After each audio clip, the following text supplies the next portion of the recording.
Hello everyone, welcome to IQ Tab. Let's start with the super analysis for 18th of January 2022. First of all let's understand कि आज हमें कौन कौन से news को discuss करना है। सबसे पहले will talk about Abu Dhabi के अंदर एक ऑयल टैंकर का ब्लास्ट हुआ है। अब ये हमारे लिए इंपॉर्टेंट क्यों है? ये इंपॉर्टेंट इसलिए है बिकॉज इसके अंदर 2 इंडियंस की डेथ हो गई है, इसलिए ये पर्टिकुलर चीज न्यूज में आती है। नाउ इसी न्यूज के थ्रू हम एक और कंसेप्ट समझेंगे। यमन जो एक कंट्री है ना, यमन के अंदर एक हाउदी रेबल्स करके एक मतलब रेबल ग्रुप्स है, बेसिकली एक टाइप का आप उनको टेररिस्ट की तरह मान सकते हो। ठीक है, तो हम इनके बारे में समझेंगे एक्जैक्टली हाउदी रेबल्स कौन है, कैसे हैं। ठीक है, now second will talk about कि जो स्टेट के टेबल्यू होते हैं वो आरडी परेड के लिए चूज होते हैं। ठीक है, कॉन्टेक्स्ट ये है कि जो वेस्ट बंगाल का जो स्टेट का टेबल्यू है उसको फिलहाल के लिए रिजेक्ट कर दिया गया है। नाउ टेबल्यू होता क्या है? देखिए, आपने जब भी आप आरडी परेड आप टीवी पे देखते होंगे तो आप देखते होंगे कि डिफरेंट स्टेट्स की जो झांकियां निकलती है, राइट, झांकियां जहां पर वो अपने स्टेट के कल्चर को शो करने की कोशिश करते हैं, दैट पर्टिकुलर चीज इज कॉल्ड एज टेबल्यू। ठीक है, वो उस स्टेट का टेबल्यू बोला जाता है उसको। तो वेस्ट बंगाल का जो टेबल्यू है 2022 के आरडी परेड के लिए उसको कैंसिल कर दिया गया, उसको रिजेक्ट कर दिया गया है। उसके अगेंस्ट में जो वेस्ट बंगाल के चीफ मिनिस्टर है उन्होंने एक लेटर लिखा है प्राइम मिनिस्टर मोदी को इस पर्टिकुलर चीज के अगेंस्ट आवाज उठाते हुए। ठीक है, तो इसी चीज के कारण ये पर्टिकुलर चीज न्यूज में आता है, इसलिए हम इसे डिस्कस करेंगे। हम एक्जैक्टली मैकेनिज्म समझेंगे कि एक टेबल्यू कैसे एक्सेप्ट होता है, कैसे रिजेक्ट होता है, क्या उसका एग्जैक्ट प्रोसीजर है। ठीक है, third will talk about India और नेपाल के बीच में देखो 3 बेसिकली बाउंड्री डिस्प्यूट्स हैं। उसमें से जो एक बाउंड्री डिस्प्यूट है ना, that is called as Lipulekh, जो वहां पर एक लिपू लेक पास है। ठीक है, उसी के पास में एक बाउंड्री डिस्प्यूट है जो कि दोनों कंट्री के बीच में है। तो इसका रिसेंटली कुछ अपडेट्स आए हैं, तो हम उसको समझने की कोशिश करेंगे। And finally will talk about USA ने अपनी कंट्री के अंदर एक बिल प्रपोज किया है जिसके अंदर उन्होंने ये बोला है कि जो रेयर अर्थ मिनरल्स होते हैं उसके सप्लाईज के लिए, देखिए अभी तक देखिए जो यूएसए है ना वो इन रेयर अर्थ मिनरल्स की सप्लाई के लिए कहीं ना कहीं चाइना के ऊपर बहुत ज्यादा डिपेंडेंट है। तो इस डिपेंडेंस को खत्म करने के लिए, कम करने के लिए यूएस अपने कंट्री के अंदर एक बिल पास कर रहा है और बोल रहा है कि हमें इन पर्टिकुलर मिनरल्स को अपने खुद की कंट्री के अंदर बनाना होगा ताकि हमारी जो डिपेंडेंस है चाइना के ऊपर उसको हम रिड्यूस कर सकें। तो ये 4 चीजें हैं जिसके बारे में हमें प्रॉपर्ली समझना है। Let's move on to the first topic that we have to talk about. It is about कि अबू धाबी के अंदर जो ऑयल टैंकर का ब्लास्ट हुआ है। देखिए, कॉन्टेक्स्ट ये है कि 2 इंडियंस और एक पाकिस्तानी पर्सन जो वहां पर काम कर रहे थे उनकी डेथ हो गई इस पर्टिकुलर चीज में, इस पर्टिकुलर मैसिव एक्सप्लोजन के अंदर। देखिए, माना जा रहा है कि अबू धाबी, अच्छा सबसे पहले तो अबू धाबी है कहां पे? अबू धाबी देखिए कैपिटल है यूएई की। यूएई क्या है? यूनाइटेड अरब एमिरेट्स, आपने सुना होगा। ठीक है, यूएई इसी पर्टिकुलर कंट्री की कैपिटल जो है वो अबू धाबी है। वहां पर देखिए अबू धाबी की का एक नेशनल ऑयल कंपनी, जो उनकी गवर्नमेंट की जो नेशनल ऑयल कंपनी की फैसिलिटी है, उसी के अंदर आग लग गई। अब माना जा रहा है कि जो आग लगी है इसके पीछे एक ड्रोन अटैक का हाथ है, मतलब एक ड्रोन अटैक हुआ था जो कि यमन के अंदर एक हाउती रेबल्स है उन्होंने किया। अब देखिए, यमन और यूएई काफी दूर दूर है। अभी हम थोड़ी देर में इसको मैप में प्रॉपर्ली समझेंगे, आपको अच्छे से समझ आ जाएगा। फिलहाल आप बस न्यूज समझ लीजिए। न्यूज ये है कि अबू धाबी में एक अटैक होता है। ठीक है, अबू धाबी में बेसिकली एक ड्रोन अटैक होता है। ड्रोन अटैक जो है हाउती रेबल्स करते हैं, उसके कारण वहां पर आग लगती है और एक्सप्लोजन होने के कारण यहां पर 3 लोगों की डेथ हो जाती है। ठीक है, अब देखिए अगर तो ये कंफर्म हो गया कि सच में हाउदी ने किया है तो ये इसी मतलब महीने के अंदर दूसरा अटैक हो जाएगा लगातार। इससे पहले भी क्या हुआ है, यूएई का एक शिप था, जो शिप है वो रेड सी के थ्रू क्रॉस हो रहा था। अभी हम थोड़ी देर में समझेंगे। देखिए, जो रेड सी वाला पार्ट है ना, देखिए अगर आप देखेंगे इस तरीके से कुछ मैप आता है जहां पर रेड सी वाला पार्ट जो है ना उसके जस्ट ऊपर यहां पर यमन है। तो यमन ने क्या किया है, यहां पर रेड सी से यूएई का एक शिप जा रहा था और उसी यमन की जो हाउदी रेबल्स है, मतलब यहां के जो एक टाइप के टेररिस्ट ग्रुप्स हैं, उन्होंने क्या किया, इस पर्टिकुलर शिप को कैप्चर कर लिया जिसके अंदर कुछ 7 इंडियंस भी प्रेजेंट थे। तो देखिए यहां पर भी कुछ 7 इंडियंस यहां पर कैप्चर हो गए जो कि अभी तक बंधक बने हुए हैं। और सेकेंड अटैक जब यहां पर होता है उसके अंदर भी 2 इंडियंस मारे गए। तो दोनों ही जो हमले हुए हैं जो यूएई के अंदर, जो यमन के मतलब हाउदी रेबल्स ने किया है, दोनों में इंडियन जो इंडिया था उसका नुकसान हुआ है। ठीक है, अगर आप हाउदी रेबल्स की बात करेंगे, देखिए हाउदी रेबल की यूएई से डायरेक्टली कोई दुश्मनी नहीं है। पहली बात तो आपको ध्यान रखना है, हाउदी रेबल्स अपनी खुद की कंट्री के अगेंस्ट फाइट कर रही है, जो खुद की कंट्री की गवर्नमेंट है उसके अगेंस्ट फाइट कर रही है, यमन की गवर्नमेंट के अगेंस्ट फाइट कर रही है। अगर आप यमन को देखेंगे ना, यमन को देखिए सऊदी कहीं ना कहीं बैक करता है। ठीक है, यमन और सऊदी दोनों साथ में मिलकर हाउदी को हटाने की कोशिश कर रहे हैं उस पर्टिकुलर रीजन से। और हाउदी को कौन हेल्प करता है? उनको हेल्प करता है ईरान। ठीक है, आपको देखिए यह हल्का सा पर्सपेक्टिव समझना है। तो यमन एक कंट्री है, यमन की जो गवर्नमेंट है उसको सपोर्ट कर रहा है सऊदी। ठीक है, और जो हाउदी रेबल्स है इनको कहीं ना कहीं सपोर्ट कर रहा है ईरान। ठीक है, तो कहीं ना कहीं जो हाउदी है उसने इस बात को मान भी लिया है, डायरेक्टली इनडायरेक्टली मान लिया है कि ये जो मिलिट्री ऑपरेशन हुआ यूएई के अंदर वो हमने किया है। बट अभी तक यूएई ने इस चीज का फाइनल कंफर्मेशन नहीं दिया।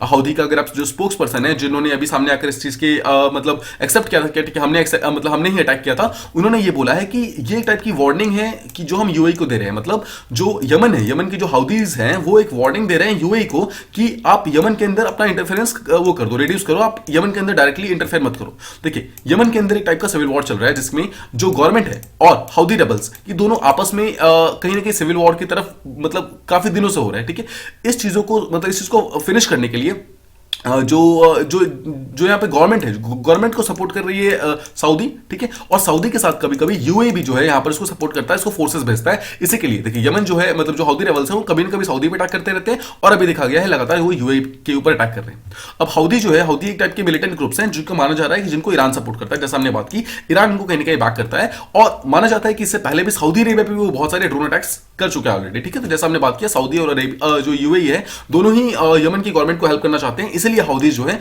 वो सऊदी पे भी अटैक करता है और यूएई पे भी अटैक करता है। रिसेंटली जो अटैक हुआ यूएई पे, उसी के कारण हुआ है। अब ये अटैक की अगर आप बात करोगे, देखिए यूएई अगर आप पिछले कुछ सालों में देखेंगे तो लगातार अपने ट्रुप्स को बाहर बुला रहा है, मतलब यमन से उसने बाहर बुला लिए बहुत सारे ट्रुप्स को जो यूएई ने भेजे थे यमन के अंदर, वहां से बाहर निकाल लिए हैं। और यहां तक कि जो यूएई है, यूएई की जो वहां के एनएसए यानी नेशनल सिक्योरिटी एडवाइजर हैं, उनकी बातचीत चल रही है ईरान के ऑफिशियल से ना। यहाँ पर ईरान कहां से आ गया, देखिए जैसे हमने बात की, ईरान यहाँ पे सपोर्ट कर रहा है हौदीज को, तो कहीं ना कहीं हौदीज का जो रिप्रेजेंटेटिव है ना, वो ईरान मतलब सामने बनकर आता है, और ईरान वहां पर उनके बदले में बातचीत करता है, ठीक है। तो ईरान से यहाँ पर यूएई की बातचीत चल रही है कि आप अपने अपने फोर्सेस को बाहर निकाल लीजिए, और उसके चक्कर में यूएई बाहर निकाल भी रहा है, बट इसके बावजूद यहाँ पर यूएई के ऊपर अटैक हो गया, जिसके अंदर 2 इंडियंस मारे गए, ठीक है। अगर आप एक्सप्लोजन की बात करेंगे, देखिए एक्सप्लोजन अभी तो एक्सप्लोजन हुआ है, उससे पहले अभी जैसे हमने बात की कि एक शिप को कैप्चर किया गया था, उस शिप का नाम था रॉबी। आपको ये ध्यान रखना है रॉबी है क्या। नाउ इसे क्वेश्चन आपसे कैसे पूछा सकता है कि robi recently seen in news is a term related to what, ठीक है। तो आपसे पूछ सकते हैं रॉबी क्या है, एक न्यू बटरफ्लाई है जो कि रिसेंटली मिली है, एक नया मॉथ है, एक टाइप की शिप है, या फिर कोई एक टाइप की टैंकर है, एक टाइप का एयरक्राफ्ट है, ठीक है। इस तरह के क्वेश्चन पूछ सकते हैं कि रॉबी एग्जैक्टली है क्या। तो यहाँ पर यमन का एक पोर्ट है, उसी पर्टिकुलर पोर्ट के पास में रॉबी जा रहा था, मतलब शिप जो है जा रही थी, उसी को यहाँ पर कैप्चर कर लिया गया, और उसके सारे के सारे क्रू को यहाँ पर बंधक बना लिया गया, जिसके अंदर टोटल 7 इंडियंस हैं, ठीक है। अगर इंडिया की बात करूं, इंडिया ने ऑब्वियसली इसके अगेंस्ट आवाज उठाई, यहां तक कि इंडिया जो यूएन सिक्योरिटी काउंसिल तक गया, और वहां पर उसने बोला कि जो हमारे इंडियंस हैं उनको वहां पर डिटेन करके रखा गया है, उनको बंधक बना के रखा गया है, उसको आप जल्दी से जल्दी रिलीज कर दो, ठीक है। तो यूएन सिक्योरिटी काउंसिल ने भी सामने से एक स्टेटमेंट रिलीज किया, जिसमें उन्होंने बोला कि there is a need of immediate release. जितने भी वेसल है, यानी कि जो ये पर्टिकुलर शिप है रॉबी है, उसको भी, और जितने भी क्रू हैं उन सबको आप जल्दी जल्दी रिलीज करो, बट अभी तक के लिए उनको रिलीज नहीं किया गया। अब इस मैप को देखिए, इस मैप को समझिए प्रॉपर्ली, ठीक है। ये पूरा हमारा मैप है एशिया और अफ्रीका प्लस यूरोप का। अब देखिए, अगर इस पार्ट में देखेंगे जो कि मिडिल ईस्ट वाला पार्ट है, अगर इसको समझेंगे तो आपको प्रॉपर्ली समझ आएगा। देखिए दिस इज सऊदी अरेबिया, ठीक है। सऊदी अरेबिया का जस्ट नीचे देखिए, दिस इज यमन, ठीक है। ये यमन है जिसके अंदर एक्चुअली हौदीज मतलब जिसके अंदर प्रेजेंट है कि हौदीज का यहाँ पर सिविल वॉर चल रहा है यमन की गवर्नमेंट के साथ। अब देखिए, हौदी के जस्ट पास में यमन है और ओमान है, ठीक है। सॉरी, जो यमन है उसके पास में ओमान है, और यमन के जस्ट ऊपर है सऊदी। तो यमन का कोई भी बॉर्डर यूएई के साथ नहीं है। देखिए आप, यूएई बिल्कुल यहाँ पर साइड में है, ठीक है। लेकिन यहाँ पर यमन ने जो अटैक किया वो यूएई के ऊपर अटैक किया। यमन के अंदर जो हौदीज है उन्होंने ऑलरेडी सऊदी के ऊपर अटैक किया हुआ है, अब वो यूएई के ऊपर अटैक कर रहे हैं। और आपको यहाँ का मैप जो है वो प्रॉपर्ली समझ आ गया। देखिए, यूएई का कोई भी बॉर्डर आपको ध्यान रखना है यमन के साथ नहीं है, ठीक है। यूएई और यमन जो है काफी दूर दूर है। यमन का बॉर्डर लगता है ओमान के साथ, और यमन का बॉर्डर लगता है सऊदी अरेबिया के साथ। अगर आप यूएई की बात करेंगे, उसका बॉर्डर लगता है सऊदी के साथ, और उसका बॉर्डर लगता है ओमान के साथ, ठीक है। तो यमन और यूएई दोनों के जो नेबरिंग कंट्रीज है वो सेम है, पर दोनों आपस में एक दूसरे को टच नहीं करते हैं, ठीक है। आई होप आपको ये चीज प्रॉपर्ली समझ आ गई। अब इस यमन को दोबारा देखिए, अगर आप यमन को देखेंगे, यमन के बिल्कुल पास देखिए, दिस इज रेड सी, ठीक है। ये रेड सी है, और रेड सी का जो यहाँ पर चोक पॉइंट है, इस चोक पॉइंट को यमन कहीं ना कहीं कंट्रोल करना चाहता है, ठीक है। यमन की कैपिटल क्या है, सना, ठीक है। अब देखिए, जो ये पर्टिकुलर चोक पॉइंट है, ये एग्जैक्टली किस चीज को डिफरेंशिएट करता है, अगर आप ध्यान से देखिएगा तो यहां पर देखिए, एक तरफ तो रेड सी है और एक तरफ गल्फ ऑफ एडन है। तो आपको ध्यान रखना है, जो यहां पर यमन है, यमन इस पर्टिकुलर चोक पॉइंट को कैप्चर करना चाहता है, जो कि रेड सी और गल्फ ऑफ एडन को यहां पर जोड़ता है, ठीक है। अब आपको ये चीज प्रॉपर्ली समझ आ गई होगी।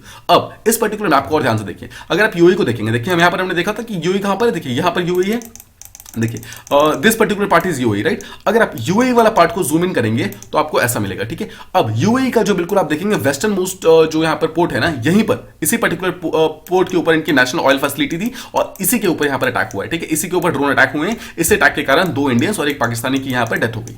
और अब आपको मैप प्रॉपर्ली समझ आ गया होगा। अब चलिए आगे चलते हैं, अब समझते हैं कि एग्जैक्टली यमन के अंदर कॉन्फ्लिक्ट क्या चल रहा है, हौदी रेबल्स का जो इशू है वो एग्जैक्टली क्या है, और उसका हल्का सा बैकग्राउंड समझते हैं। देखिए 2014 में क्या होता है, यमन के अंदर मल्टी साइडेड कॉन्फ्लिक्ट वगैरह स्टार्ट हो जाता है, जहां पर देखा जाता है कि उसके लोकल जो बहुत सारे लोग हैं वो लोग आपस में प्रोटेस्ट करना स्टार्ट करते हैं, रीजनल इश्यूज बहुत सारी आ जाती है, यहां तक कि जो इंटरनेशनल एक्टर्स यानी कि जो बहुत सारे टेररिस्ट ग्रुप्स हैं ना, वो भी यहां पर यमन के अंदर आकर एक्टिव हो जाते हैं। अब हाउदीज जो है, हाउदी टाइप के शिया मुस्लिम्स है, ठीक है। अब ये शिया मुस्लिम है जो कि इसी पर्टिकुलर एरिया के अंदर, मतलब यमन के जो एरिया है वहीं पर वो अराउंड 1000 ईयर्स पहले वो वहां के रूलर्स हुआ करते थे, ठीक है। मतलब ये जो पूरा किंगडम था ना, इस पूरे किंगडम के रूलर्स हुआ करते थे ये पर्टिकुलर हाउदीज, ठीक है।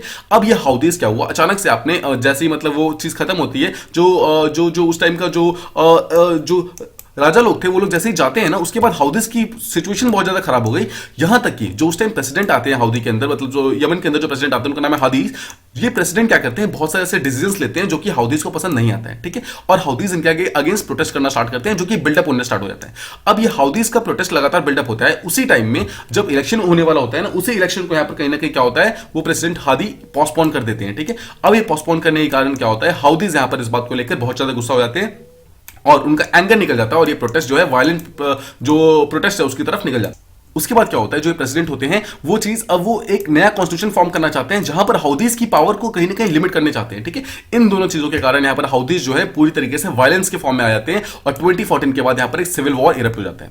अब क्या होता है, देखिए साडा नाम का एक प्रोविंस है, ठीक है, साडा नाम का एक शहर है जो कि यमन के अंदर प्रेजेंट है, वहीं पे हाउदीज नॉर्मली रहते थे। अब यहां से लोग मार्च करना स्टार्ट करते हैं और जो उसकी कैपिटल है सना, वहां पर आ जाते हैं, यानी कि साडा से सना आते हैं और यहां पर जो प्रेसिडेंट होते हैं, मतलब प्रेसिडेंशियल पैलेस जो है इसी कैपिटल के अंदर प्रेजेंट है, वहां पर जो प्रेसिडेंट है हादी, उनको हाउस अरेस्ट के अंदर कर देते हैं, मतलब कि उनको उन्हीं के घर के अंदर नजर बंद कर देते हैं, बंद कर देते हैं, ठीक है, सिंपल वर्ड्स में।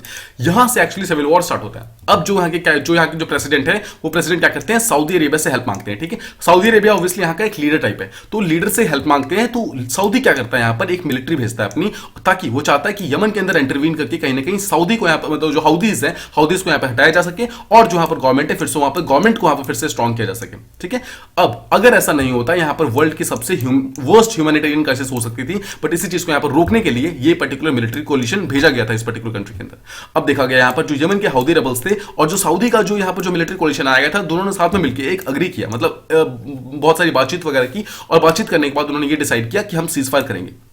एक सीजफायर एग्रीमेंट साइन हुआ। सीजफायर क्या होता है, सीजफायर का मतलब होता है जब दोनों ही पार्टी ये डिसाइड कर लेती है, ये बातचीत कर लेती है कि हम एक दूसरे पे फायरिंग नहीं करेंगे, मतलब फायरिंग को सीज कर दिया जाता है, रोक दिया जाता है, ठीक है। तो यूनाइटेड नेशन ने यहाँ पर मीडिएट किया, बीच में आई और बातचीत होकर यहाँ पर सीजफायर साइन हो गया। दोनों कंट्री ने एक दूसरे के ऊपर जो वॉर का जो टाइम चल रहा था उसको पूरी तरीके से बंद कर दिया। 2019 के अंदर फिर क्या होता है, लेकिन यमन के अंदर जो हाउदी रेबल्स थे उन्होंने इस पर्टिकुलर सीजफायर को पूरी तरीके से वायलेट कर दिया और सऊदी अरेबिया के अंदर जो मतलब एक क्रूड ऑयल का जो कंपनी था उनके ऊपर अटैक कर दिया, ड्रोन अटैक किया था उन्होंने, ठीक है। यहाँ पर इसी कारण यहाँ पर फिर से वायलेंस वगैरह इरप्ट होना स्टार्ट हो गया और तब से ये प्रॉब्लम्स लगातार चलती जा रही है। नो कंसर्न्स क्या है, क्यों यहां पर हम इंटरनेशनल पॉलिटिक्स के अंदर इसको इतना ज्यादा वैल्यू दे रहे हैं? वैल्यू इसलिए दे रहे हैं बिकॉज अगर आप यमन की पोजीशन हमने जस्ट देखी थी, यमन की पोजीशन ऐसी जगह पर है जहां पर वो रेड सी और गल्फ ऑफ एडन दोनों के बीच में एक टाइप का स्ट्रेट की तरह काम करता है और ये एक ऐसा एरिया है जहां से वर्ल्ड का एक मेजॉरिटी ऑफ द ऑयल जो है वो पास होता है। आपको याद होगा जो मेजॉरिटी ऑफ द ऑयल है वो इसी एरिया के अंदर प्रेजेंट है, जो हमारा सऊदी है, वेनेजुएला है, इस पर्टिकुलर एरिया के अंदर प्रेजेंट है और अगर गल्फ ऑफ एडन का जो पार्ट है यहीं से सारी की सारी ऑयल की शिप्स पास होती है। अगर इस पे यमन अगर मतलब पूरी तरीके से अनस्टेबल रहेगा, यानी कि हाउदीज अगर यहां पर किसी भी तरीके से पावर में आ गए तो यहां पर ये सारी की सारी शिप्स जो हैं कहीं ना कहीं खतरे में आ जाएंगे। इसके अलावा सेकंड देखिए, एक प्रॉब्लम यहां पर ये भी है कि लगातार अटैक्स वगैरह यहां पर इंक्रीज होंगे बिकॉज हाउदी एक टाइप की टेररिस्ट ग्रुप्स है। अगर एक टेररिस्ट ग्रुप यहां पर एक्टिव होगी तो साथ ही साथ अलकायदा, आईसीएस जो है, ये सब के सब जितनी एफिलिएट्स हैं वो सबके सब यहां पर राइज होनी स्टार्ट हो जाएगी और यहां पर अपने आप को उठा करके अटैक करना स्टार्ट कर देगी। थर्ड देखिए, हाउदीज का अटैक यहां पर सिर्फ यमन के अंदर नहीं होता है, यमन के अगेंस्ट ऑब्वियसली वो यमन की गवर्नमेंट के अगेंस्ट प्रोटेस्ट कर रहे हैं, बट साथ ही साथ अब जैसा हमने देखा यूए के ऊपर उन्होंने अटैक कर दिया है और साथ ही साथ अगर देखेंगे सऊदी के ऊपर वो लगातार अटैक करते हैं तो वो क्रॉस बॉर्डर अटैक्स करते हैं, ठीक है। यहां तक कि मतलब अगर ऐसा देखा गया था जब इनकी प्रॉब्लम बहुत ज्यादा बढ़ गई थी तो यूएसए ने क्या किया था, हाउदीज को टेररिस्ट का डिक्लेयर कर दिया था, मतलब कि वो ये एक टाइप की टेररिस्ट है। बट हाउदीज ने क्या किया, फिर यूएसए के ऊपर कहीं ना कहीं धमकी वगैरह देनी स्टार्ट कर दी। यूएसए के ऊपर कुछ अटैक्स वगैरह हुए थे, उसके कारण यूएस ने क्या किया, उसको डेलिस्ट कर दिया, मतलब टेररिस्ट के ग्रुप से हटा दिया। लेकिन इसके बावजूद भी ये जो सिचुएशन है यहाँ पर खत्म नहीं हो रही है, हाउदीज और यमन की जो गवर्नमेंट है उसके बीच में जो टेंशन है वो लगातार इंक्रीज होती जा रही है। अगर आप देखेंगे कहीं ना कहीं, अगर आप बैकग्राउंड में देखेंगे तो ये मेन टेंशन एक्चुअली यमन और हाउदीज के बीच में नहीं है, ये मेन टेंशन जो है वो सुन्नी रूल्ड सऊदी जो कि एक्चुअली यमन की गवर्नमेंट को हेल्प कर रहा है और शिया रूल्ड ईरान जो है हाउदीज को वो कर रहे हैं, ठीक है। इन दोनों के बीच का जो मेन प्रॉब्लम है वो जाकर यमन के अंदर एक्चुअली प्रॉब्लम कॉज कर रहे हैं। आई होप आपको जो बिगर पिक्चर है वो चीज समझ आ रही होगी। अगर आप इस पर्टिकुलर मैप को फिर से देखेंगे, ये देखिए, ये रेड सी है, this is gulf of Aden, ठीक है। इसी पर्टिकुलर एरिया से बहुत सारे के सारे शिप्स निकलती है और यमन का जो हाउदीज है वो इसी पर्टिकुलर एरिया के अंदर रहते हैं। अगर ये लोग पावर में आ गए तो ये सारे के सारे शिप्स को यहां पर बंद करना स्टार्ट कर देंगे, जिसके कारण एक बहुत बड़ा मिलिट्री ब्लॉकेट लग सकता है। इसका इंडिया के ऊपर इंपैक्ट क्या आ सकता है? देखिए, इंडिया के अंदर ही बहुत बड़ा चैलेंज होगा बिकॉज इंडिया की ऑयल सिक्योरिटी के ऊपर डायरेक्टली खतरा आ जाएगा बिकॉज जितना भी ऑयल इंडिया खरीदता है ना वो इसी पर्टिकुलर रीजन से आता है, इसी पर्टिकुलर रास्ते से आता है, ये सब कुछ सारा का सारा बंद हो जाएगा। सेकंड चीज, यमन, सऊदी, ये जितने भी यूएई, ये सारे के सारे जो एरियाज हैं यहाँ पे इंडिया के कम से कम 8 लाख मतलब 8 मिलियन लोग यानी कि 80 लाख लोग रहते हैं। यहाँ पर एक्सपर्ट्स की तरह रहते हैं, मतलब वहां पर जाकर रहते हैं, ठीक है। हमारे एमिग्रेंट्स जो कि वहां पर रहते हैं उसके कारण अराउंड $80 बिलियन का जो हर साल रेमिटेंसेस इंडिया के अंदर आते हैं वो सबका सब बंद हो जाएगा, पैसे आने बंद हो जाएंगे बिकॉज ऑब्वियसली लोग वहां पे रहेंगे नहीं। अब देखिए इस चीज को सॉल्व करने के लिए 2015 में जब ये प्रॉब्लम स्टार्ट हुई थी, जब यमन के अंदर सिविल वॉर ब्रेक हुआ था, तो इंडिया ने ऑपरेशन राहत चलाया था। उस टाइम राहत के तहत क्या हुआ था, इंडिया ने एयर के थ्रू और सी के थ्रू बहुत सारे एयरक्राफ्ट और शिप्स, नेवल शिप्स भेजे थे, जैसे कि 4000 से ज्यादा जो इंडियन नेशनल जो यमन के अंदर फंसे हुए थे ना, उन सबको उन्होंने वहां से बाहर निकाला था। ठीक है, तो आपको ध्यान रखना, ऑपरेशन राहत एक टाइप का ऐसा ऑपरेशन था जिसके अंदर सारे लोगों को वहां पर जो यमन के अंदर जो इंडियंस फंसे हुए थे उन सबको वापस इंडिया लाया गया था।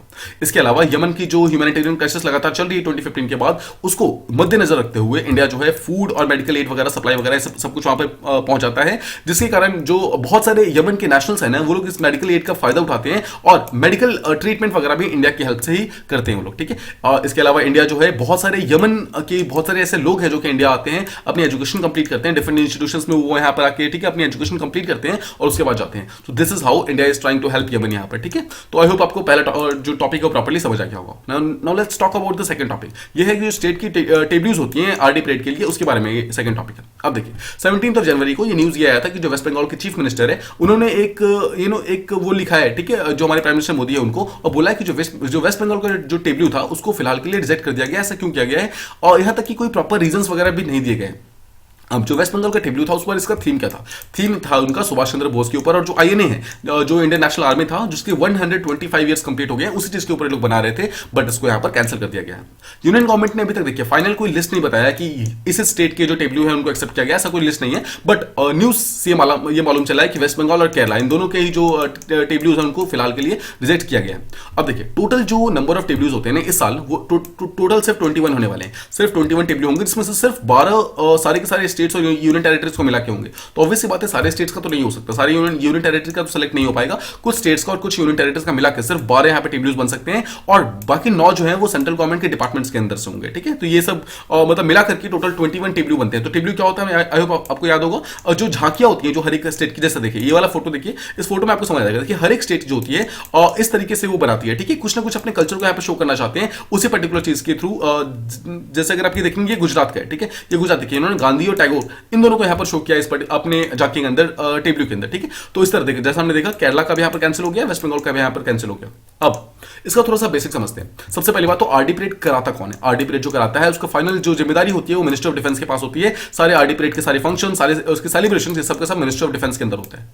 अब जो डिफेंस मिनिस्ट्री होती है वो सारे स्टेट्स को, सारे यूनियन टेरिटरीज को, जितने भी सेंट्रल गवर्नमेंट के डिफरेंट डिपार्टमेंट्स हैं, जितने भी कॉन्स्टिट्यूशनल अथॉरिटी है, सबको यहाँ पे इन्वाइट करता है कि आप सब आकर यहाँ पर पार्टिसिपेट कर सकते हैं इस चीज में, आप अपनी अपनी टेबल बनाकर हमें दे सकते हैं, हम उनमें से कुछ चूज करेंगे। अब ये जो इन्विटेशन होता है देखिए 26 जनवरी को रिपब्लिक डे मनाया जाता है, राइट, लेकिन उससे पहले ही पिछले साल के सितंबर में ही इस पर्टिकुलर चीज की जो मतलब सारा चीज है वो स्टार्ट हो जाता है, जहां पर सितंबर के अंदर ये इन्विटेशन स्टार्ट हो जाता है और अक्टूबर होते होते टेबल्स का शॉर्टलिस्टिंग वगैरह स्टार्ट हो जाता है। अब देखिए इसका हम एग्जैक्ट प्रोसेस समझते हैं कि एग्जैक्टली कैसे होता है। उससे पहले देखिए इस साल का थीम क्या है, 2022 का जो आरडी परेड होने वाला है उसका थीम ये है, और थीम है वहां पर जो हमारे 75 इयर्स कंप्लीट होने वाले हैं, ऑब्वियसली हमारे इंडिपेंडेंस के 1947 से अगर आप वो करेंगे तो 2022 के अंदर 75 साल कंप्लीट हो रहे हैं। तो इसलिए जो हमारा थीम है दैट इज फ्रीडम स्ट्रगल, या फिर idea at 75, India at 75, achievements at 75, action at 75, resolve at 75। Basically हम 75 इयर्स जो हम कंप्लीट कर रहे हैं उस पर्टिकुलर चीज को ध्यान में रखते हुए हमारे जितने भी टेबल्स हैं उनके थीम बनाए गए हैं। अब देखिए डिफेंस मिनिस्ट्री जो होती है वो हर एक मतलब जितने भी स्टेट्स, यूनियन टेरिटरीज जो भी पार्टिसिपेट करती है उनके लिए एक बेसिक गाइडलाइंस बनाती है। ठीक है, कि एग्जैक्टली जो टेबल्स होगा उसमें क्या बन सकता है, क्या क्या नहीं बन सकता है, इन सब चीजों के लिए। और जितने भी पार्टिसिपेटिंग एंटिटीज है उनका ये काम होता है कि जो मतलब जब भी वो टेबल बनाएंगे ना, तो उस टेबल बनाने से पहले वो कुछ यंग क्वालिफाइड डिजाइनर्स को बुलाएंगे डिफरेंट इंस्टीट्यूशन से, जैसे कोई कॉलेज वगैरह हो गया, कोई इंस्टीट्यूशन हो गए, उन सबसे बुलाकर उनका भी हेल्प लेंगे, ताकि इससे क्या होता है जो स्टूडेंट्स होते हैं उनको भी डायरेक्ट एक्सपोजर्स मिलता है, और बहुत सारा एक्सपोजर मिलता है, जो बच्चे होते हैं, जो लोग होते हैं, उनको भी डायरेक्ट एक्सपोजर मिलता है कि एग्जैक्टली हमारी जो कंट्री है, हमारी जो आरडी परेड का सेलिब्रेशन है वो एग्जैक्टली काम कैसे करता है। अब यहां पर जो बेसिक गाइडलाइंस होती है उसके अंदर एक चीज ये भी होती है कि जब भी आप टेबल बनाओगे ना उसके अंदर कुछ ना कुछ मूविंग एलिमेंट्स होना चाहिए। मूविंग एलिमेंट्स मतलब जो कि सिग्निफाई करे कि उसके अंदर लाइफ है, जैसे कि रोबोटिक्स हो सकता है, मैकेट्रॉनिक्स हो सकता है जो कि मूव करेगा। ठीक है, इलेक्ट्रॉनिक डिस्प्ले वॉल्स हो सकती है, जैसे ठीक है 3D प्रिंटिंग हो सकती है, स्पेशल इफेक्ट्स आपको शो करने हैं, कुछ AR या फिर VR जो ऑगमेंटेड रियलिटी, वर्चुअल रियलिटी, ये सब होता है, आपको डिफरेंट चीजें शो करनी है ताकि बेसिकली आप अपनी डाइवर्सिटी शो कर सको। सको, मतलब करो, अपने कल्चर शो कर सको। इसके अलावा एक रूल देखिए ये होता है कि किसी भी दो स्टेट का टेब्लू जो है वो सेम थीम के ऊपर नहीं बन सकता। जैसे कि देखिए वेस्ट बंगाल का अगर जो टेब्लू है वो अगर नेताजी सुभाष चंद्र बोस के ऊपर बनने वाला था तो कोई और कंट्री इस पर्टिकुलर चीज पे नहीं बना सकती है, मतलब सॉरी कोई और स्टेट जो है इस पर्टिकुलर चीज पे नहीं बना सकती है। हर एक स्टेट का जो टेब्लू होगा वो अलग अलग होगा, ताकि एक्चुअली हम इंडिया की डाइवर्सिटी शो कर सके। अगर सोचिए अगर दो स्टेट्स अगर सेम ही चीजें शो करेंगे तो डाइवर्सिटी का होगा, फिर तो सिमिलैरिटी हो गई ना बेसिकली। इसके अलावा देखिए टेब्लू का एक रूल ये भी होता है कि आपको उस पर कुछ भी लिखना नहीं होता है। आप कोई भी यहां पर लिख के यूज नहीं कर सकते, कोई भी लोगो नहीं डाल सकते। आपको वहां पर बेसिकली चीजें बना बना के मॉडल के रूप में डालनी होती है। आप यहां पर लिखने के लिए सिर्फ एक ही चीज अलाउड होता है, आपको सिर्फ वहां पर नेम लिख सकते हो, किस स्टेट का है, किस यूनियन टेरिटरी का, फिर किस डिपार्टमेंट का, बस उतना लिख सकते हो। इसके अलावा आप कुछ भी उसमें लिख नहीं सकते हो, आपको सिर्फ उसके अंदर लोगोज डालने होते हैं। अब समझते हैं उसका सिलेक्शन प्रोसेस क्या होता है। अब देखिए क्या होता है, जो डिफेंस मिनिस्ट्री होती है वो एक एक्सपर्ट कमेटी बनाती है, जिसके अंदर कुछ ऐसे लोग होते हैं जो कि आर्ट के फील्ड से एक्सपर्ट्स होते हैं, कुछ कल्चर के फील्ड से, स्कल्पचर के फील्ड से, पेंटिंग, आर्किटेक्चर, डिफरेंट फील्ड्स हैं। उन सबके जो एक्सपर्ट्स होते हैं उनको एक साथ बुला करके एक एक्सपर्ट कमेटी बनाई जाती है, और ये कमेटी जो है वो हेल्प करती है डिफेंस मिनिस्ट्री की in short listing the table. ठीक है, वो हेल्प करती है कि ढूंढने में कि हाँ ठीक है ये अच्छा रहेगा या फिर ये अच्छा नहीं रहेगा। अब क्या होता है, जितने भी जैसे मान लीजिए टोटल 28 स्टेट्स है, ठीक है, और जितने भी जो हमारी यूनियन टेरिटरीज है उन सबको बोला जाता है कि आप सबसे पहले तो जो भी आप टेबलू बनाना चाहते हैं उसका एक स्केच या फिर डिजाइन बना के हमें दीजिए। अब क्या होता है, हर एक स्टेट जो होती है आके अपना अपना डिजाइन देती है। जब वो डिजाइन देती है तो कमेटी उसमें कुछ कुछ मॉडिफिकेशंस बताते हैं कि आप इसमें ऐसा कीजिए, कुछ चेंजेस कीजिए।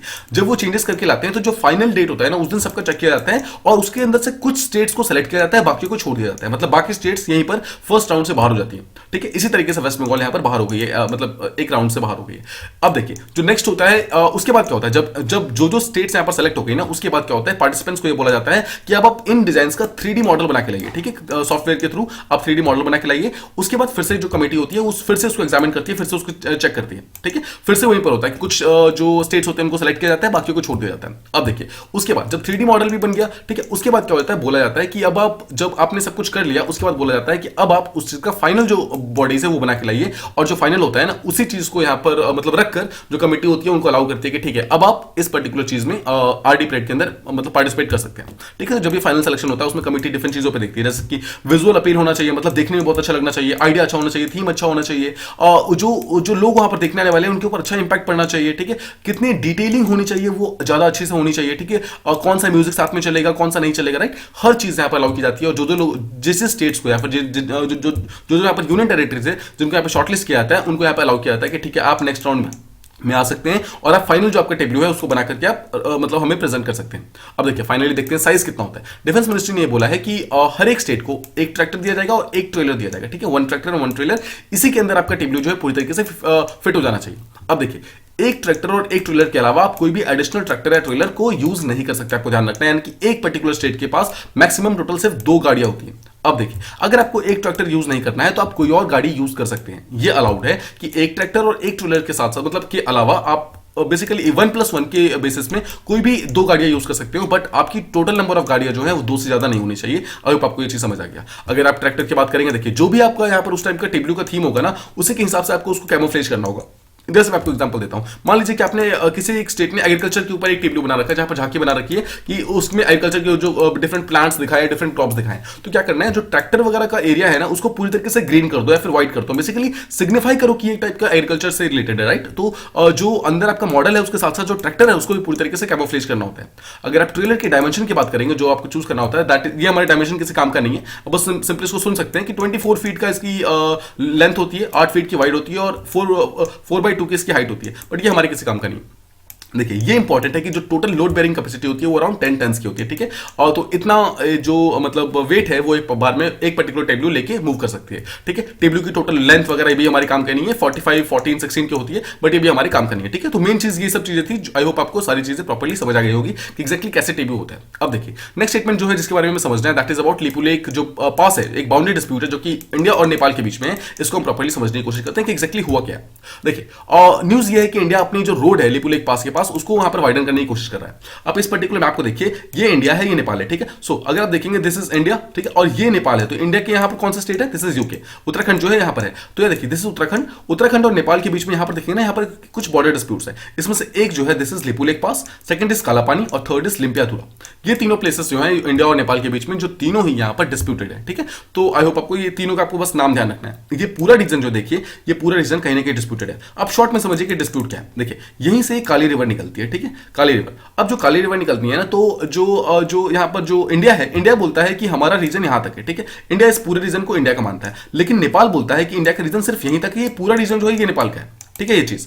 अब इसका मेन रीजन क्या है? इसका मेन रीजन अगर आप पीछे कुछ जाएंगे, अगर आप, तो इंडिया जो उस टाइम ब्रिटिश इंडिया थी और नेपाल के बीच में एक अग्रीमेंट साइन हुआ था जहां पर बोला गया था कि जो काली रिवर है, जहां से काली रिवर मूव करती है ना, काली रिवर के साउथ वाला पार्ट जो है, काली रिवर के साउथ वाला पार्ट वो इंडिया का है, ठीक है, वो इंडिया का है, आपको ध्यान रखना है। काली रिवर के साउथ वाला पार्ट इंडिया का है और काली रिवर के नॉर्थ वाला पार्ट नेपाल का है, ऐसा बोला गया था। अब काली रिवर जो है उस टाइम में यहां से मूव क्या करती थी, लेकिन धीरे धीरे उसने अपना कोर्स चेंज कर लिया है और अब काली रिवर जो है यहां से मूव करती है, आपको बस ये ध्यान रखना है, ठीक है। अब देखिए, काली रिवर जब यहां से मूव करती थी जिस टाइम अग्रीमेंट साइन हुआ था, तो उसके हिसाब से इंडिया का बॉर्डर, ये पूरा का पूरा पार्ट इंडिया के अंदर आता है, लेकिन करंटली काली रिवर यहां नीचे से मूव करती है। उसे कारण क्या हुआ है, नेपाल अब क्लेम कर रहा है कि ये सारा का सारा रीजन, जो ऊपर वाला रीजन है, वो अब हमारा हो चुका है, ठीक है। ये एक्चुअली मेन प्रॉब्लम है, इसी कारण सारे के सारे डिस्प्यूट यहां पर इमर्ज हुई है।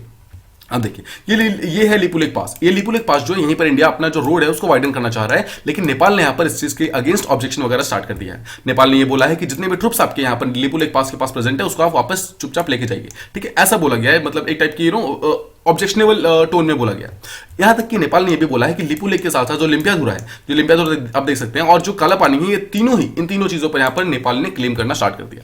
अब देखिए, समझिए एग्जैक्टली ट्रांजैक्शन का इशू क्या है। नेपाल की टोटल 2 ट्रांजैक्शन है जहां पर इंडिया, चाइना और नेपाल तीनों के यहाँ पे डिस्प्यूट्स आते हैं, मतलब ये देखिए, ये वाला पार्ट है, तो इनमें से एक तो यहाँ पर जो है वो पूरी तरीके से सॉल्व है, लेकिन जो सेकंड है, यानी कि जो लिपुलेख का जो पास है ना, वो एक्चुअली यहाँ पे डिस्प्यूटेड है, ठीक है। लिपुलेख देखिए, यहाँ इसी के पास में काला पानी प्रेजेंट है, जैसा हमने समझा था कि यही वो प्लेस है एक्चुअली जहां पे काला पानी प्रेजेंट है, यही एक्चुअली डिस्प्यूटेड है। 1816 में क्या होता है, एक सुगौली की ट्रीटी होती है जो कि नेपाल और ब्रिटिश इंडिया के बीच में होती है, जो कि काली रिवर को उन्होंने एक बाउंड्री की तरह माना, ठीक है, और बोला कि काली रिवर के जो नीचे वाला पार्ट है वो सारा का सारा इंडिया का होगा और ऊपर वाला पार्ट यहाँ पर नेपाल का होगा। उसी कारण यहाँ पे प्रॉब्लम सारी की सारी इमर्ज हो रही है, लेकिन एक रिज लाइन था यहाँ पर, इस रिज लाइन को हम समझेंगे थोड़ी देर में। इसी कारण यहाँ पर सारी इश्यूज हो रही है, बिकॉज रिवर ने अपना जो कोर्स था वो चेंज कर लिया। अब हुआ क्या था कि कुछ दिनों पहले 2021 दिसंबर के अंदर जो हमारे प्राइम मिनिस्टर थे वो हल्द्वानी जाते हैं। हल्द्वानी कहां पर है, उत्तराखंड के अंदर प्रेजेंट है, वहां जाते हैं और वहां पर वो बोलते हैं कि India is working to expand the road to Lipulekh pass. बस उन्होंने इतना बोला ही था कि इतने में जो बॉर्डर इश्यूज है फिर से यहाँ पर रिसर्फेस हो गया। देखिए, जाकर पीएम सिर्फ ये बोलते हैं कि हम अपने रोड को फिर से यहाँ पर वाइडन करना चाहते हैं। जो नेपाल के प्राइम मिनिस्टर थे जो है, उन्होंने यहाँ पर स्टेटमेंट वगैरह देना स्टार्ट कर दिया कि आप लिपुलेख पास जो है हमारा है, आप उसके ऊपर जाकर रोड को वाइडन नहीं कर सकते, ठीक है। 2020 के अंदर इससे पहले क्या हुआ था, नेपाल ने ऑलरेडी एक रिवाइज्ड पॉलिटिकल मैप इशू किया था, जिसके अंदर उन्होंने लिम्पियाधुरा को, काला पानी को, इस पर्टिकुलर लिपुलेख पास को, इन सबको उन्होंने अपनी खुद की कंट्री का पार्ट बताया था, ठीक है। अब थोड़ा बैकग्राउंड समझते हैं। बैकग्राउंड ये है कि 1816 के अंदर क्या होता है, ब्रिटिश इंडिया और नेपाल के अंदर एक ट्रीटी साइन होती है, जिसे सिगौली की ट्रीटी कहते हैं, ठीक है, ट्रीटी ऑफ सिगौली। आपने इसको मॉडर्न हिस्ट्री में देखा होगा। ये होता कब है ट्रीटी ऑफ सिगौली? ट्रीटी ऑफ सिगौली तब होता है, देखिए, जब एंग्लो नेपालीज वॉर हुआ था, यानी कि ब्रिटिश इंडिया और नेपाल के अंदर एक फाइट हुई थी, एक वॉर हुई थी, जिसमें नेपाल हार गया था। उसके कारण उनको एक अग्रीमेंट साइन करना पड़ा। इस अग्रीमेंट के अंदर ये बोला गया था, जो काली रिवर है, काली रिवर को एक मतलब बेसिकली एक टाइप का बॉर्डर मान के काली रिवर के नीचे वाले पार्ट को सारे के सारे इंडिया को दे दिया गया था, ठीक है। लेकिन ट्रीटी ने ये नहीं बोला कि रिज लाइन क्या होगा। रिज लाइन का मतलब होता है बेसिकली जो बेस लाइन होगा, जो रिवर की जो रिज लाइन है, मतलब रिवर का कहां तक उसका एग्जैक्टली फ्लो जा रहा है, उस चीज को उन्होंने डिमार्केट नहीं किया। उन्होंने सिंपल एक स्टेटमेंट बोल दिया कि हाँ ठीक है, बस कि जहां पर भी काली रिवर है उसके नीचे इंडिया होगी। तो उन्होंने ये डिफाइन नहीं किया एग्जैक्टली कि काली रिवर उस टाइम है कहां पे, उन्होंने डिफाइन ही नहीं किया। उसके कारण क्या हुआ, बाद धीरे धीरे सर्वेज होते रहे, मतलब बाद में और भी बहुत सारे सर्वे होते हैं, 1816 के बाद और भी बहुत सारे सर्वेज होते हैं। उसमें यह पता चला कि ब्रिटिशर्स ने, मतलब ये चीज उन्होंने नोट नहीं किया, चीज को देखा नहीं कि काली की जो रीजन है, मतलब जो लोकेशन है, वो लगातार चेंज हो रही थी। और इसी चीज के कारण यहाँ पे इशू जो है वो लगातार डिमार्केट होना स्टार्ट हो गया, इशूज यहाँ पर जो है बढ़नी स्टार्ट हो गई। अब इस पर्टिकुलर मैप को फिर से देखिए जरा, ये आप देख सकते हैं, ये प्रेजेंट लोकेशन है काली रिवर की, ठीक है। इस तरीके से काली रिवर निकलता है। ये जो काली रिवर है, अब नेपाल का बोलना ये है कि काली रिवर अगर ये है तो इसके साउथ वाला पार्ट इंडिया का हुआ, यानी कि इसके नॉर्थ वाला पार्ट, ये वाला पार्ट जो है ये नेपाल का हुआ, और इसी कारण यहाँ पे प्रॉब्लम बढ़ रही है। देखिए, एक तो टिंकर हो गया, टिंकर नेपाल के अंदर प्रेजेंट है, ठीक है। इसके अलावा लिपुलेख, काला पानी, लिम्पियाधुरा, ठीक है, ये तीनों ही पार्ट ऐसे हैं जो कि इंडिया, ये बेसिकली ये सारा का सारा पार्ट इंडिया के अभी तक अब इंडिया कंट्रोल के अंदर है, बट इसके ऊपर नेपाल जो है अपना यहाँ पर वो बताता है कि ये हमारे अंदर। अगर आप लिपुलेख पास की इंपॉर्टेंस समझेंगे, क्यों हम लिपुलेख पास को नहीं छोड़ना चाहते हैं, बिकॉज ये हमारे जो कैलाश मानसरोवर जो पिलग्रिमेज है ना, जो हमारा, उसके लिए डायरेक्ट रोड प्रोवाइड करता है लिपुलेख पास, ठीक है। तो इसलिए हम इसको छोड़ नहीं सकते हैं। करंटली अगर आप देखेंगे तो काला पानी, लिपुलेख और लिम्पियाधुरा तीनों ही जो रीजन है वो इंडिया के कंट्रोल के अंदर है, बट नेपाल इसके ऊपर क्लेम करता है। नेपाल हमेशा लगातार बोलता रहता है कि ये हमारे लिए बिलोंग करता है। अगर आप नेपाल की समझेंगे, नेपाल का बेसिकली कहना यह है कि काली रिवर जो है वो लिम्पियाधुरा के पास से निकलती है, ठीक है। लिम्पियाधुरा देखिए, अगर आप देखेंगे लिम्पियाधुरा ये वाला पार्ट है, तो काली, उसका कहना यह है कि काली रिवर इस तरीके से निकलती है, तो ये वाला पार्ट ये हमारा हो गया, ठीक है। मतलब ये बेसिकली नेपाल के अंदर चल रहा है, और लेकिन ऑब्वियसली इंडिया इस पर्टिकुलर चीज को एंटरटेन नहीं करता है। अगर आप बॉर्डर्स की बात करेंगे तो काला पानी का जो पार्ट है वहीं पर एग्जैक्टली जो है रिवर ये मानते, मतलब रिवर स्टार्ट हो रही है काला पानी के पास में, ऐसा इंडिया का मानना है। इसी चीज के कारण इंडिया इस चीज को छोड़ना नहीं चाहता है, ठीक है। यहाँ पर इंडिया जो बोलता है कि काला पानी और लिपू लेक जो है सारा का सारा हमारा पार्ट है। और देखिए, अब आपको एक चीज और ध्यान रखना है, एक चीज आपको ये ध्यान रखना है कि इंडिया और नेपाल के बीच में एक और बॉर्डर डिस्प्यूट है जिसका नाम है सुस्ता रीजन, ठीक है। तो आपको ये बस आपको नेम ध्यान रखना है, ठीक है। मैप पे आपको बहुत अच्छे से मिलेगा नहीं है सुस्ता रीजन, आपको बस ध्यान रखना है कि सुस्ता रीजन जो है इसका भी सेम टाइप का डिस्प्यूट है। यहां पर भी क्या हुआ था, ब्रिटिश इंडिया और जो नेपाल के बीच में जो प्रॉब्लम, मतलब जो ट्रीटी हुई थी, वहां पर ये बोला गया था कि गंडक के साउथ एक गंडक नाम एक टाइप का रिवर है जो कि इस पर्टिकुलर रीजन से पास होता है, जहां पर बोला गया था गंडक के साउथ में यानी कि वेस्ट में बेसिकली जो साउथ वेस्ट वाला पार्ट है वो इंडिया के अंदर होगा और जो ईस्ट वाला पार्ट है वो नेपाल के अंदर होगा। लेकिन फिर से क्या हुआ, गंडक रिवर ने अपना कोर्स चेंज कर लिया, और ये तो बहुत ही नॉर्मल सी चीज है ना, कोई भी रिवर अपना कोर्स तो चेंज करती है। अब इन्होंने जो कोर्स चेंज कर लिया उसके कारण जो सुस्ता रीजन है वो भी इंडिया और नेपाल के बीच में एक डिस्प्यूटेड लैंड की तरह आगे इमर्ज हो रहा है। तो आपको बस यहाँ पर नाम ध्यान रखना है कि सुस्ता रीजन जो है वो इंडिया और नेपाल के बीच का एक टाइप का बॉर्डर डिस्प्यूट है, ठीक है। अब इसके अलावा अगर देखेंगे तो अगर हम सिंपली एक टाइप का रिवीजन के फॉर्म में देखते हैं कि एक्जैक्टली इंडिया के कौन कौन से बॉर्डर है जो कि अभी यहाँ पर किसी तरीके से डिस्प्यूटेड है। देखिए, टॉप में तो यहाँ पर पीओके है, पाकिस्तान ऑक्यूपाइड कश्मीर है, जो कि हमारा है और पाकिस्तान ने इसको ऑक्यूपाई कर रखा है। इसके अलावा देखेंगे तो ये वाला पार्ट जो है ये पाकिस्तान ने ऑक्यूपाई कर रखा है, बट ये इन्होंने चाइना को दे दिया है। ये वाला पार्ट देखेंगे, दिस इज एक्साई चीन, जो कि चाइना ने अपने अंदर लिया हुआ है, ये भी इंडिया का पार्ट है, ठीक है। ये भी यहाँ पर इंडिया का पार्ट है, इसको भी चाइना ने अपने अंदर कैप्चर किया हुआ है। अब देखिए, ये वाला पार्ट जिसके बारे में अभी हमने डिस्कशन किया, ये है काला पानी है, ये लिम्पियाधुरा है, यहाँ पे काला पानी है, लिपुलेक पास है, ये नेपाल के साथ हमारा डिस्प्यूटेड है। अगर आप भूटान के साथ देखेंगे तो भूटान के साथ यहाँ पे देखिए ये वाला पार्ट यहाँ पे डिस्प्यूटेड है। अगर मैकमोहन लाइन की बात करेंगे तो पूरा का पूरा अरुणाचल प्रदेश ही कहीं ना कहीं डिस्प्यूटेड है। आपको याद होगा कि कुछ दिनों पहले हमने बात की थी, अरुणाचल प्रदेश का जो सारा का सारा नॉर्दर्न पार्ट है, इस पूरे का ही चाइना ने नाम चेंज कर दिया और ये बोला कि सारा रीजन हमारा है। तो बेसिकली चाइना इस पूरे northern part of Arunachal Pradesh पे कहीं ना कहीं डायरेक्टली वो क्लेम करना चाहते हैं। तो ये पूरा, तो आप देख सकते हैं नॉर्दर्न से लेकर के, मतलब नॉर्थ पार्ट से लेकर के हमारे ईस्टर्न पार्ट तक ऑलमोस्ट सारा एरिया जो है हमारा कहीं ना कहीं बॉर्डर के साथ बॉर्डर डिस्प्यूटेड एरिया के अंदर आता है, ठीक है। तो आई होप आपको ये पर्टिकुलर टॉपिक प्रॉपर्ली समझ आ गया होगा। तो लास्ट टॉपिक जिसके बारे में बात करनी है ये है कि यूएस ने अपने कंट्री के अंदर एक बिल प्रपोज किया जिसके अंदर उन्होंने बोला है कि जो रेयर अर्थ की सप्लाईज है हमें अपनी कंट्री के अंदर खुद से करनी है ताकि चाइना के ऊपर डिपेंडेंस हम कम कर सकें। अब देखिए, समझते हैं यूएस की जो गवर्नमेंट है उसने ये बिल प्रपोज किया। उन्होंने बोला है कि चाइना का जो लगातार जो रेयर अर्थ मेटल्स होती है, पहली बात तो उनके सप्लाईज के ऊपर जो चाइना का जो स्ट्रॉन्ग होल्ड है इस चीज को रिड्यूस करना है, उसके ऊपर चोक लगाना है, ठीक है। अगर आप रेयर अर्थ मेटल्स की बात करेंगे, होते क्या है, एक टाइप के ऐसे मिनरल्स हैं, अभी देखिए, अभी हम कुछ देर में समझेंगे एक्जैक्टली कौन कौन से मिनरल्स हैं। अब बस इतना समझिए कि रेयर अर्थ मेटल्स कुछ ऐसे मिनरल्स हैं जो कि ऑलमोस्ट हर एक टेक्नोलॉजी के अंदर काम आती है अभी के टाइम में। अगर आप छोटी छोटी बैटरीज की बात करेंगे, फाइटर जेट्स की बात करेंगे, ऑलमोस्ट हर चीज में इन पर्टिकुलर मेटल्स को यूज किया जाता है बिकॉज ये स्ट्रेंथ प्रोवाइड करते हैं, ठीक है। स्ट्रेंथ प्रोवाइड करते हैं, फ्लेक्सिबिलिटी प्रोवाइड करते हैं, ड्यूरेबिलिटी प्रोवाइड करते हैं, ठीक है। ये जल्दी खराब नहीं होते हैं, ठीक है। इन सब चीजों के कारण इन चीज की डिमांड बहुत ज्यादा है। अगर आप चाइना की बात करेंगे, चाइना का स्ट्रॉन्ग होल्ड बहुत ज्यादा इन सारे मेटल्स के ऊपर है। चाइना माना जाता है कि अभी के टाइम में 97% से ज्यादा जो रेयर अर्थ जो मिनरल्स हैं वो चाइना अकेला ही प्रोड्यूस करता है। अगर आप 2019 के बारे में देखेंगे तो यूएस देखिए, यूएस आपको पता है कि बहुत सारी चीजें बनाता है, प्रोड्यूस करता है अपनी कंट्री के अंदर। अब उन चीजों को प्रोड्यूस करने के लिए उनको चाहिए रेयर अर्थ जो मिनरल्स हैं वो, राइट। लेकिन इनके पास तो है नहीं ये पर्टिकुलर मिनरल्स, ये नहीं होने के कारण ये चाइना से खरीदते हैं। अब चाइना से खरीदते हैं ना, देखा जा रहा था कि 2019 के अंदर जो यूएस ने जो टोटल रेयर अर्थ मिनरल जो मेटल्स खरीदे हैं वो 80% से ज्यादा उनमें से चाइना से खरीदे थे। इसके कारण क्या होता है, ये यूएसए ने समझा, जो बाइडेन उन्होंने ये समझा कि चाइना के ऊपर जो हमारा डिपेंडेंस है इस पर्टिकुलर चीज के लिए वो काफी ज्यादा इंक्रीज हो गया है और इस चीज को रिड्यूस करना बहुत जरूरी है। इसी चीज के लिए उन्होंने, मतलब इसी पर्टिकुलर चीज को यूएस को प्रोटेक्ट करने के लिए, और ताकि ऐसा ना हो कल को चाइना किसी भी टाइप के कोई कॉन्फ्लिक्ट हो या फिर ट्रेड वॉर हो तो उसमें जो रेयर अर्थ मेटल का जो सप्लाई है उसको कहने के डिस्टर्ब ना कर दे चाइना। ऑब्वियसली बात ये तो हो सकता है कि आगे जाकर अगर यूएस और चाइना के बीच में कोई प्रॉब्लम होती है तो चाइना आगे जाकर अगर रेयर अर्थ जो मेटल्स हैं उसका सप्लाई अगर बंद कर ही देगा तो यूएस क्या ही कर लेगा, राइट। इस चीज से पहले ही रेडी रहने के लिए यूएस ने बोला है कि अब हम क्या करेंगे, अपने खुद के जो कंट्री है उसके अंदर डोमेस्टिक प्रोडक्शन इस पर्टिकुलर चीज का इंक्रीज करेंगे, यानी कि रेयर अर्थ मेटल जो उसको ढूंढेंगे, उसको निकालेंगे और उसको प्रॉपर्ली यूज करेंगे। इससे क्या होगा, यूएस का जो रिलायंस है जो चाइना के ऊपर वो धीरे धीरे रिड्यूस होना स्टार्ट हो जाएगा और तब जाकर यूएस अपने सारे डिसीजंस प्रॉपर्ली ले पाएगा। इस बात को छोड़कर कहीं ऐसा ना हो कि चाइना हमारी चीजें बंद कर दे, राइट, इस चीज के लिए, ठीक है। अब देखिए यूए जो बिल है, ये पर्टिकुलर बिल जो आया है उसमें यूएसए ये बोल रहा है कि हमें अपनी कंट्री के अंदर एक स्ट्रेटेजिक रिजर्व बनाना चाहिए और ये रिजर्व जो होगा वो रेयर अर्थ जो मिनरल्स है उनका होगा। अब ये रिजर्व जो है ये जाएगा मतलब कौन इसका ध्यान रखेगा? इट विल बी ये maintained by department of defence जो है, यानी कि वहां के जो मिनिस्टर ऑफ डिफेंस है और जो वहां के जो मिनिस्टर ऑफ इंटीरियर है, जैसे हमारा मिनिस्टर ऑफ होम अफेयर्स है उस तरह उनके पास मिनिस्टर ऑफ इंटीरियर है। ये दोनों ही डिपार्टमेंट साथ में मिलकर इस पर्टिकुलर चीज को ध्यान रखेंगे, ठीक है, इसको मेंटेन करने की कोशिश करेंगे। अब वो लोग चाहते हैं कि इस पर्टिकुलर चीज को यूज किया जाए, जितने भी टेक्नोलॉजिकल सेक्टर है उसके अंदर जो यूएस की आर्मी है, यूएस की नेवी एयरफोर्स है, उसके अलावा जितने भी एसेंशियल इंफ्रा नीड्स हैं, मतलब कुछ कोई भी चीज आपको बनाना चाहते हैं जिसके अंदर रेयर अर्थ मिनरल्स की काम होता है, उस हर चीज में आप पर्टिकुलर इस रिजर्व को यूज करो, ठीक है। और ये बोला गया है इस पर्टिकुलर बिल के अंदर कि एक टाइम में हमारे पास इतना रेयर अर्थ मिनरल होना चाहिए कि कम से कम एक साल का हम सारे के सारे जो नीड्स है उसको कंप्लीट कर सके, मतलब हर टाइम हमारे पास कम से कम एक साल का सप्लाई हमेशा यहाँ पे प्रेजेंट होना चाहिए। अब देखिए जो यूएस की कॉमर्स डिपार्टमेंट है उसको यहाँ पर रिक्वेस्ट किया गया, उनको बोला गया है कि आप चाइना की जितने भी अनफेयर ट्रेड प्रैक्टिसेस है ना उन सब के ऊपर इन्वेस्टिगेशन करो। तो आप देख सकते हैं यूएसए यहाँ पर सिर्फ अपनी डिपेंडेंस कम नहीं कर रहा है, बट साथ ही साथ चाइना को लगातार स्ट्राइक करने की कोशिश कर रहा है, चाइना पे अटैक करने की कोशिश कर रहा है। कहीं ना कहीं ट्रेड वॉर यहाँ पर फिर से अटैक हो सकता है, मतलब फिर से यहाँ पर स्टार्ट हो सकता है। अगर आप इस बिल की बात करेंगे, इस बिल में ये बोला गया है कि जितने कंपोनेंट्स हैं, जितने भी रेयर अर्थ मिनरल्स हैं, उनका एग्जैक्टली ओरिजिन कैसे होता है, मतलब इसके ऊपर एक प्रॉपर साइंटिफिक कमिटी बनाई गई है, साइंटिफिक टीम बनाई गया है जो कि प्रॉपर्ली ट्रांसपेरेंटली इस चीज को मतलब इसके ऊपर एक स्टडी करेंगे और समझने की कोशिश करेंगे एग्जैक्टली रेयर अर्थ मिनरल जो है कहां मिलती है, कैसे मिलती है, राइट, कहां पर हम इसको ढूंढ सकते हैं। इन सब चीजों के ऊपर यहाँ पर काम करना स्टार्ट किया गया है। इसके अलावा देखिए अब ये भी बोला है कि देखिए एक तरफ तो उन्होंने बोला है कि हम अपनी कंट्री के अंदर इस चीज को इंक्रीज करेंगे, और सेकंड चीज बोला है कि जो चाइना से जितना चीज हम खरीदते हैं उसको, जिसको भी हम डिफेंस इक्विपमेंट के अंदर यूज करते हैं, उसको आप लगातार कम करो। मतलब अब जो भी यूएस के अंदर जो डिफेंस इक्विपमेंट्स बनेंगे उसके अंदर चाइना से आए हुए रेयर अर्थ मेटल्स को अब यूज नहीं किया जाएगा, ठीक है। ये इस पर्टिकुलर बिल का मेन काम है।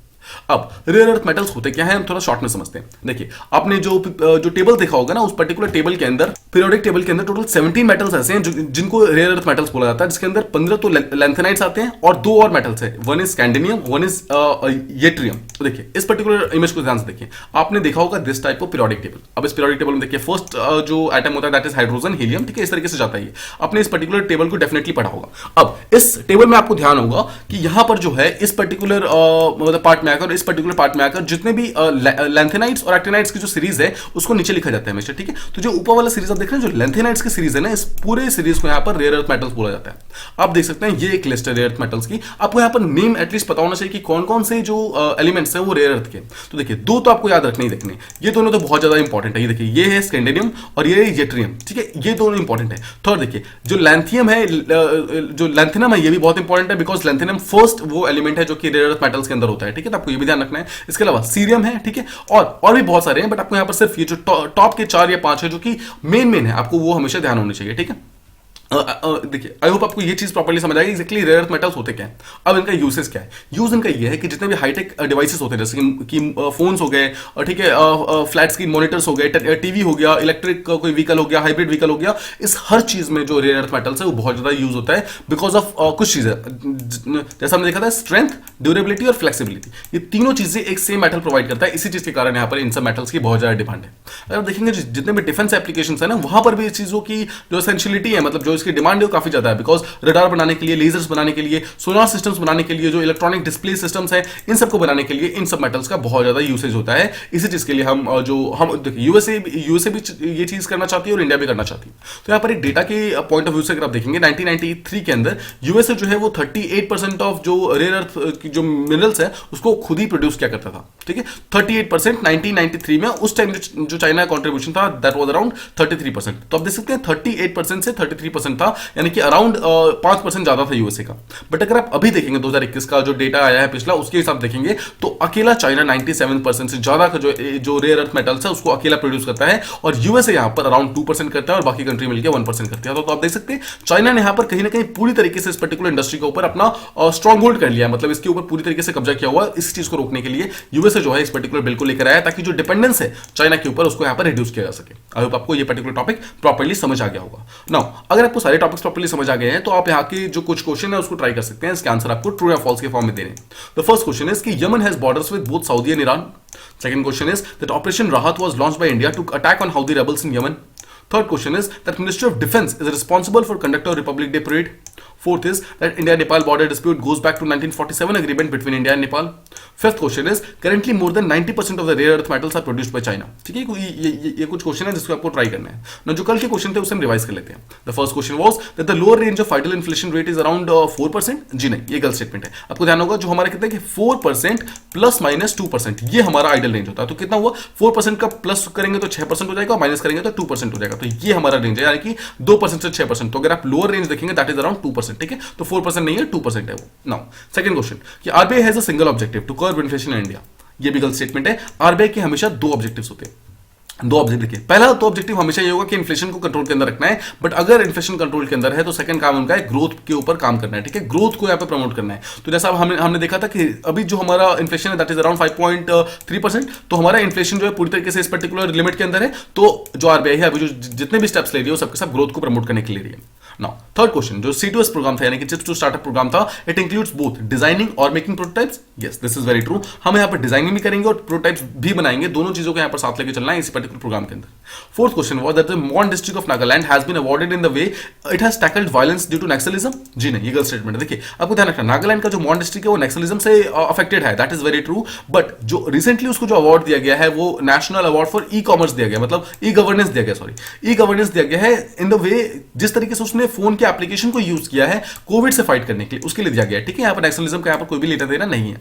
तो the next question was that inequality kills report highlights the decrease in inequality in 2021। जी नहीं, इनइक्वालिटी यहाँ पे डिक्रीज नहीं हुई है, इंक्रीज हुई है, काफी ज्यादा बढ़ गई है। ठीक है, यहाँ पर कम नहीं हो रही है। And the final question was that China has pass 3 child policy to deal with declining workforce. Yes, this is very true. आपको ध्यान होगा कल हमने बात की थी कि लगातार जो चाइना की वर्कफोर्स है वो डिक्रीज हो रही है, उसी चीज से फाइट करने के लिए वहां पर उन्होंने 3 चाइल्ड पॉलिसी लेकर आया है, जहां पर उन्होंने अपनी कपल को यहाँ पर यह बोला है कि आप हर एक पर्सन 3-3 बच्चे कीजिए ताकि आगे जाकर हमारी जो वर्कफोर्स है वो और ज्यादा इंक्रीज हो सके और हमारे पास जो वर्किंग एज की पॉपुलेशन है वो और ज्यादा बढ़ सके। ठीक है, तो ये हमारे जो क्वेश्चन थे उसको हमने प्रॉपर्ली रिवाइज कर लिया। आई होप आपको सारे टॉपिक्स एंड सारे क्वेश्चन प्रॉपर्ली समझ आ गए होंगे। If you like the video, please do like, share and subscribe, and thank you so much for listening.